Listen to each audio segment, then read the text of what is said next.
हुनर तो सब में होता है मेरे दोस्त, किसी का छिप जाता है और किसी का छप जाता है। नमस्कार दोस्तों, मैं हरीश छाबड़ा आप सभी को प्रणाम करता हूं और तहे दिल से स्वागत करता हूं अपने इस चैनल पर। हाजिर हूं एक छोटी सी कहानी के साथ। कहानी चाइना के एक राजा की। काफी टाइम पहले की बात है। चाइना का एक राजा अपने बेटे को एक बहुत बड़ा शासक बनाना चाहता था। इसी मकसद के साथ उसने अपने बेटे को दूर एक जैन मास्टर के पास भेज दिया, जहां वो ये सीख पाए कि एक अच्छा शासक कैसे बना जा सकता है। जब युवराज वहां पहुंचे तो जैन मास्टर ने युवराज को कुछ दिन अपने साथ रखने के बाद 1 साल के लिए जंगल में रहने के लिए भेज दिया। और जब 1 साल के बाद युवराज वापस लौटे तो मास्टर ने पूछा, बताओ युवराज, तुमने जंगल में क्या क्या सुना? तो युवराज ने बताया कि मैंने कोयल की आवाज सुनी, नदियों झरनों से बहते पानी की आवाज सुनी, मैंने हवा की आवाज सुनी। युवराज अपना एक्सपीरियंस बोलता चला गया। जब युवराज ने अपनी बात पूरी कर ली तो मास्टर बोले, अच्छा है, अब तुम एक काम करो, वापस से जंगल चले जाओ और तब तक मत लौटना जब तक तुम्हें कुछ नई आवाजें सुनाई ना दें। 1 साल जंगल में बिताने के बाद युवराज अपने राज्य, अपने पिता के पास वापस लौटना चाहता था, लेकिन मास्टर की बात को टाल भी नहीं सकता था। इसलिए वो ना चाहते हुए भी बेमन जंगल वापस जाने लगा। कई दिन गुजर गए और युवराज को कोई नई आवाज सुनाई नहीं दी। बहुत परेशान हो चुका था।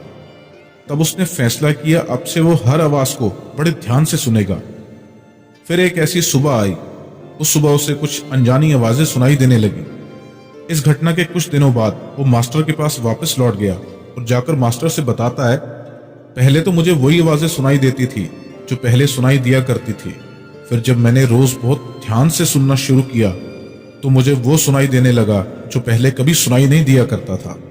युवराज ने बताया, मुझे कलियों के खिलने की आवाज सुनाई देने लगी, मुझे सूरज से जमीन पर गिरती किरणों की आवाज सुनाई देने लगी, मुझे तितलियों के गीत सुनाई देने लगे और मुझे घास द्वारा सुबह की ओस पीने की आवाज सुनाई देने लगी। ये सुनकर जैन मास्टर बहुत खुश हुए और मुस्कुराते हुए बोले, किसी अनसुनी आवाज को सुनने की क्षमता रखना एक अच्छे राजा की निशानी है, क्योंकि जब कोई शासक अपने लोगों के दिल की बात सुनना सीख लेता है, बिना उनके बोले उनकी मन की बात समझ लेता है, जो दर्द बयां ना किया हो उसे समझ लेता है, जो अपने लोगों की अनकही शिकायतों को सुन लेता है, केवल वही अपनी प्रजा का विश्वास जीत सकता है, कुछ गलत होने पर उन्हें समझ सकता है और अपनी प्रजा की वास्तविक आवश्यकताओं को पूरा कर सकता है। दोस्तों, एक छोटी सी कहानी हमें सिखाती है, अगर हमें अपनी फील्ड का लीडर बनना है तो हमें भी वो सुनना सीखना चाहिए जो ना कहा गया हो। यानी हमें उस युवराज की तरह बिल्कुल ध्यान लगाकर अपना काम करना चाहिए और अपने साथ काम करने वालों की जरूरत और उनके इमोशंस का भी ख्याल रखना चाहिए। तभी हम खुद को एक ट्रू लीडर की तरह एस्टैब्लिश कर पाएंगे। दोस्तों, मेरी इस छोटी सी कोशिश से, छोटी सी कहानी से आप लोग क्या सीखते हैं, क्या फील कर रहे हैं? अपनी फीलिंग्स को नीचे कमेंट सेक्शन में जरूर शेयर कीजिएगा। और ऐसी कहानियां मुझे इंस्टाग्राम पर भेजने के लिए आप मुझे डीएम कीजिए, लिंक नीचे डिस्क्रिप्शन और बायो में आपको मिल जाएगा। कहानी के साथ अपना नाम, अपने शहर का नाम लिखना मत भूलिएगा। मैं हरीश छाबड़ा जल्द मिलूंगा आपसे एक नई स्टोरी, एक नई सीख के साथ।